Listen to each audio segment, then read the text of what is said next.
Alexandra de Taddeo, elle est aujourd'hui au cœur de l'enquête. Elle est sortie mardi soir de garde à vue. Marie Belot, elle nie, et elle a toujours nié toute volonté de nuire, mais elle savait, semble-t-il, qu'elle n'était pas la seule à avoir eu accès à l'enregistrement de ces vidéos. Oui, tout à fait. D'après nos informations, voilà ce qu'il s'est dit lors de la garde à vue d'Alexandra de Taddeo. Elle affirme avoir pris contact avec Benjamin Griveaux au printemps 2018 par Instagram.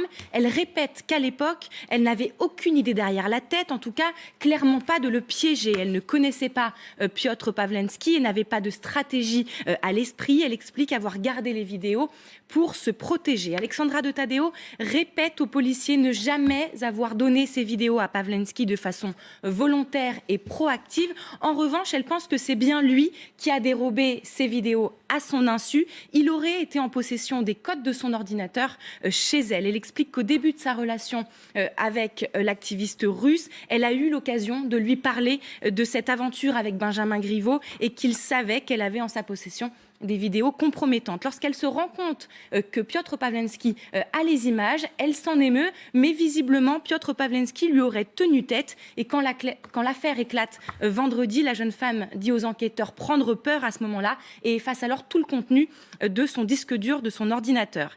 Elle dit aussi ne pas avoir concrètement appuyé sur le bouton pour la publication des images, mais elle reconnaît en même temps avoir toujours soutenu ce projet, au moins sur le fond, à savoir dénoncer l'hypocrisie des politiques. Voilà pour ses déclarations sur les faits. On sait qu'il va y avoir prochainement une confrontation entre elle et son compagnon. On sait aussi qu'il va y avoir l'analyse de son ordinateur, des téléphones portables, ce qui devrait permettre de vérifier la véracité de ses déclarations.